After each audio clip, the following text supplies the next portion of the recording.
Another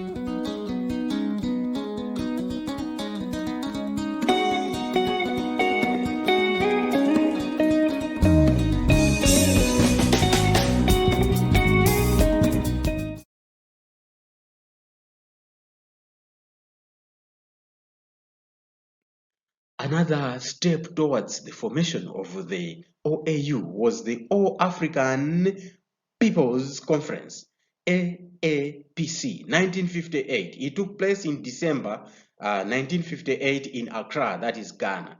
So it was chaired by Dr. Kwame Nkrumah again. It was attended by 28 member states, of which some of them were independent while others were still under the colonial rule. So leaders from non-independent states included Tom Mboya of Kenya, Patrice Lumumba of Congo, and Holden Roberto of Angola. So they met there in order to solidify their union of African countries. But what did they agree at the All African People's Conference? So what did they do, or what did they agree there at the AAPC? Now, to free, number one, they agreed to free all African colonies from foreign rule through supporting nationalist movements morally and economically. They agreed to support African movements that were fighting for independence anywhere so that they gain their independence, and also to promote African dignity by ending racism and discriminatory laws that were promoted by Europeans in Southern Rhodesia, South Africa, and the Portuguese territory. To end those racism and discriminatory laws, they wanted to end those things, and also to end the political and economic exploitation of Africans by colonialists, to say Africans were being exploited in the workplaces, being the mines, in the farms and the like. They were exploited. So those ones, at this conference, it agreed to say, no, we need to end such things in all African countries. And also to set up an organization with Accra as its headquarters. So the organization was to represent an African voice before the Europeans and international organizations such as the United Nations. So they wanted to set up an organization which would be based in Accra as its headquarters, so that one, it should be an African organization representing our African views at the international bodies, example, the United Nations. The effects and results of the terms of All African People's Conference, or African People's Conference. What were the effects or the results? Number one, it led to the formation of a regional organization, the Union of Independent African States in 1959 by Kwame Nkrumah and Sekou Toure of Guinea, to foster independence and unity among the African states. It led to the introduction of a charter known as the Saniquili Declaration by Kwame Nkrumah and the Liberian President William Tubman. So they introduced a charter, an agreement there to say it was called the Saniquili Declaration. What were the points in the Saniquili Declaration or Charter? Number one, to form an African organization. So it came up to be known as the Community of Independent African States. And number two, they also agreed to let Africans adopt the self-determination policy according to the UN Charter and end colonialism. And also to let member states not interfere in domestic affairs of another member state. Another country not being involved in what happens in another country. So to respect the sovereignty, the independence of each state. And also to let all African states join the formulated international body upon attaining their independence, to let all African countries that gain independence Therefore, they should join international bodies. And also to let the newly formulated body create agencies that could look into economic, cultural, scientific, and research affairs. So that body organization should look at a number of issues that can have greater impact on Africans. So those were the points of the Sanikweli Declaration. Another step towards the formation of the Organization of African Unity was a split within the Pan-Africanism 1960. In January 1960, member states of All African Peoples Convention met in Tunis, that is Tunisia, to review some points of the body.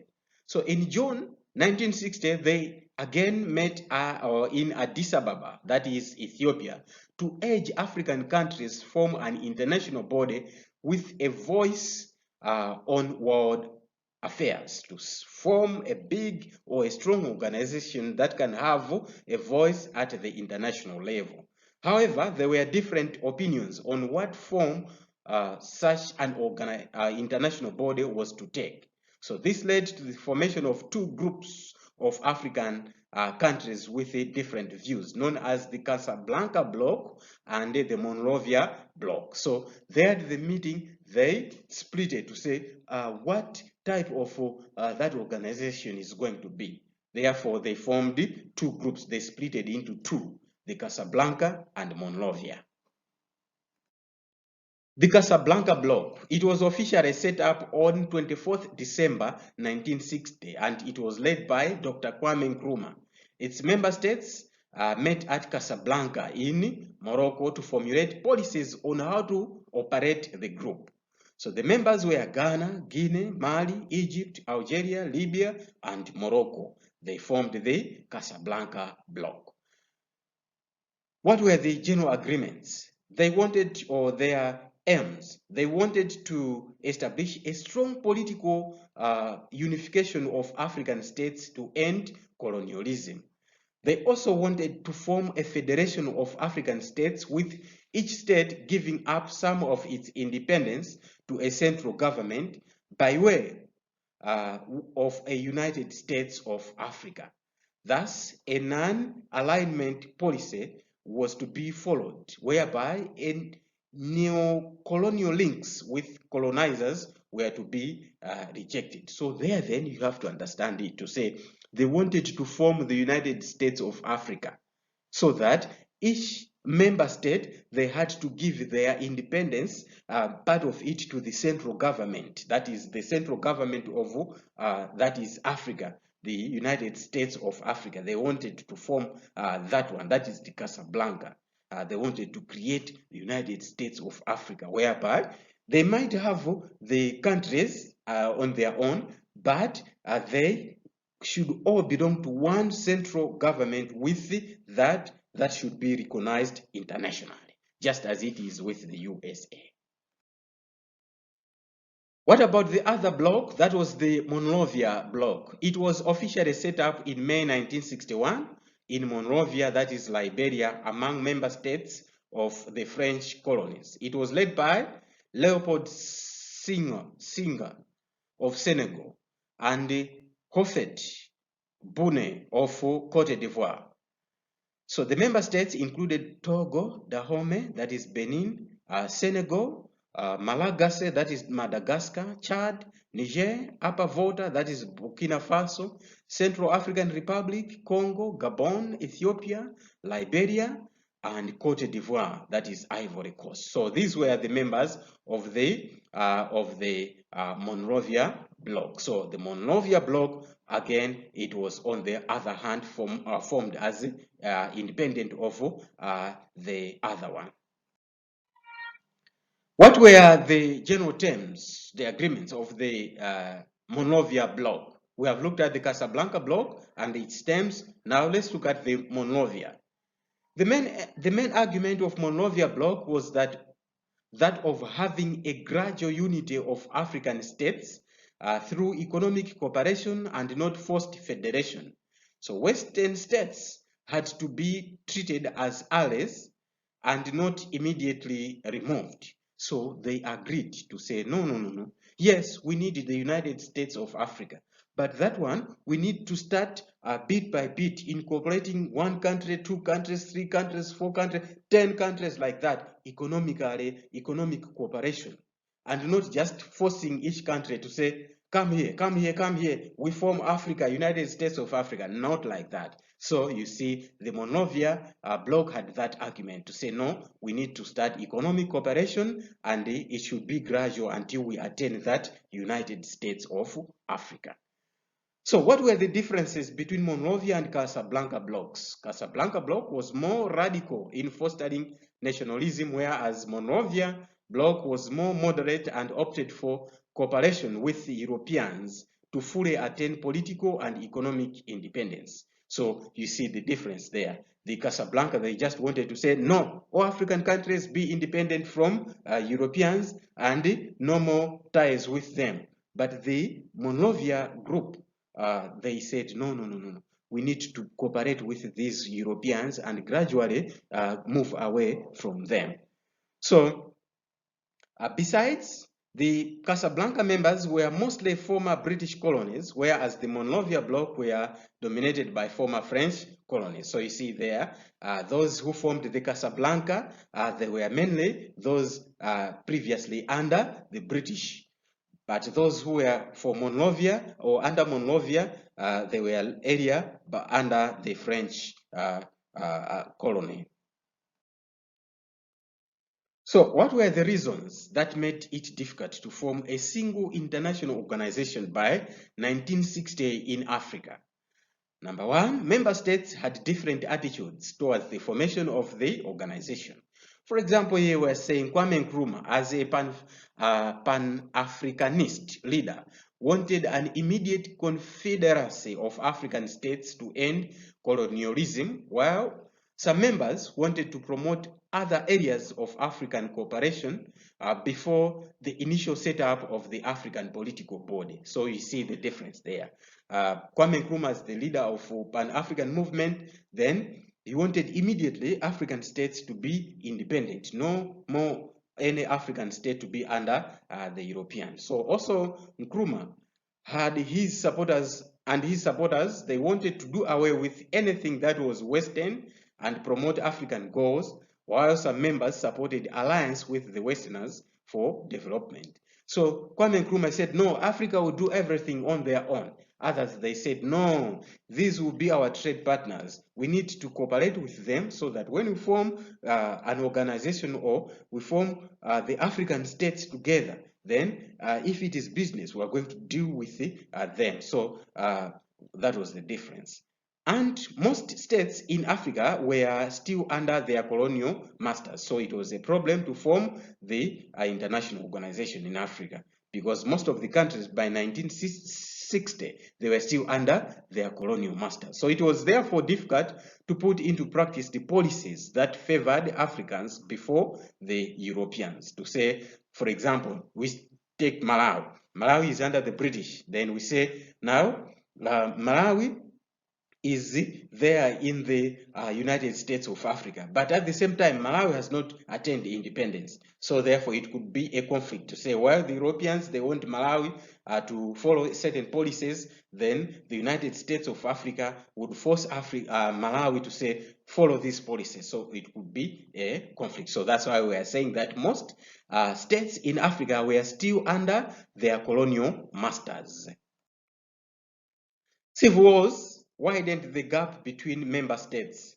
For example, in DRC, when Katanga wanted to break away from Congo, Casablanca supporters supported the government against the breakup of Congo, while Monrovia bloc supported the independence of Katanga.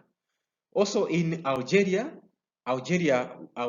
War and the Biafran War or Civil War in Nigeria, they supported the different sides. So you see, to it, those two blocks, it was like they were still having contrast views in issues of Africa. While the other one supports the other side, the other one supports the contrary side. As a result, with that, the civil wars, they just widened. How was the rivalry between the two blocs resolved, between the Casablanca and the Monrovia? Ethiopian leader Emperor Haile Selassie invited the member states from both blocs to a meeting in Addis Ababa in Ethiopia.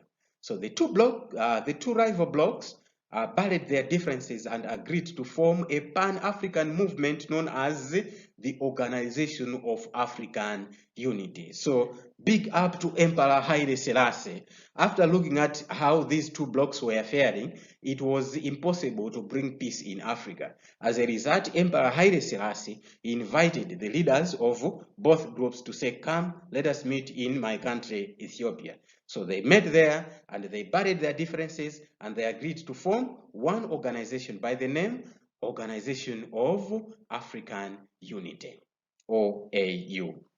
So the Addis Ababa conference was attended by 32 independent nations who also became members of the OAU after signing the OAU Charter.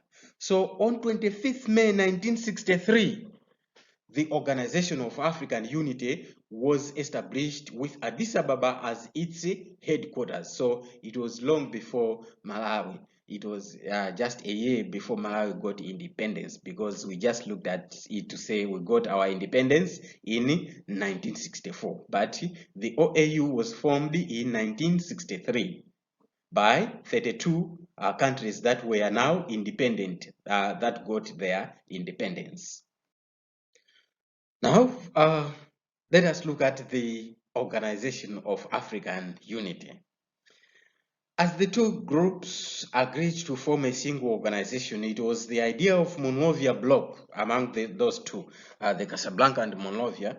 So the Monrovia bloc, it won much support, as there was no talk of the federation. They did not talk of amalgamating those African states. By 1994, it had the OAU had 53 countries members out of 55. Before this, South Africa was excluded from membership because of its apartheid policies. Those policies of discriminatory policies, they were still at its climax in South Africa.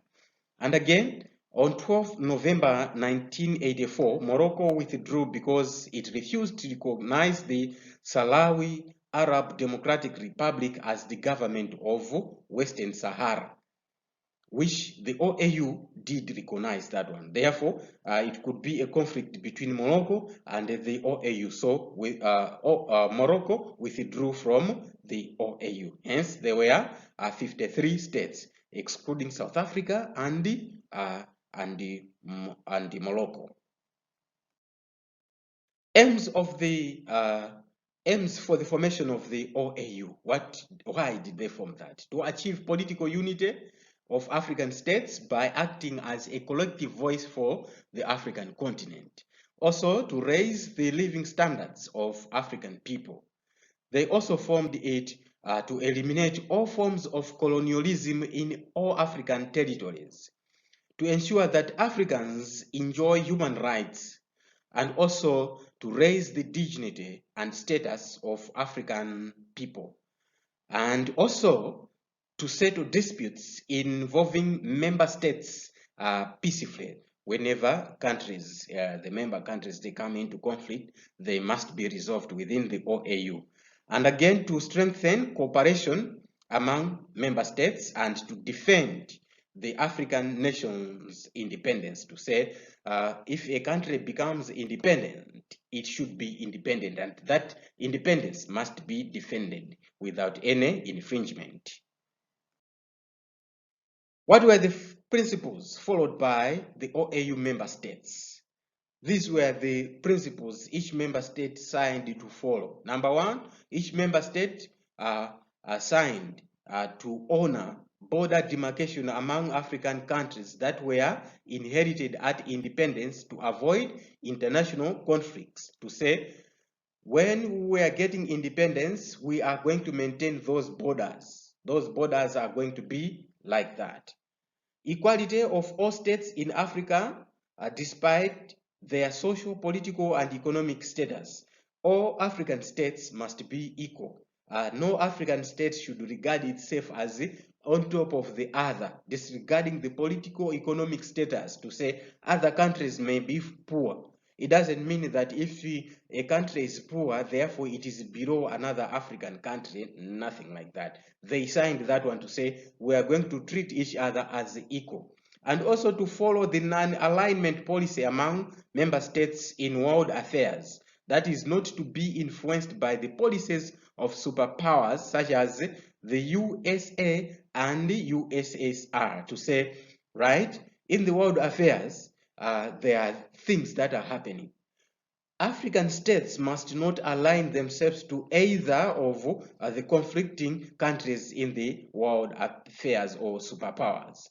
Also, to let member states involve their disputes or resolve or solve their disputes through mediation, negotiation, and arbitration. To say, if there are conflicts, for example, currently we are having a conflict over the Lake Malawi by our neighbors, that is Tanzania. That conflict, it has to be solved through mediation, through negotiations. We have to negotiate and arbitration. We have to, there must be mediators. Tanzania there, we are here, the mediators are there to talk about the issue that is there. And also they signed to let member states defend their independence and sovereignty, to say each member state has to defend its own independence and its well-being. And also to let member states liberate African countries from colonization. No colonization in Africa.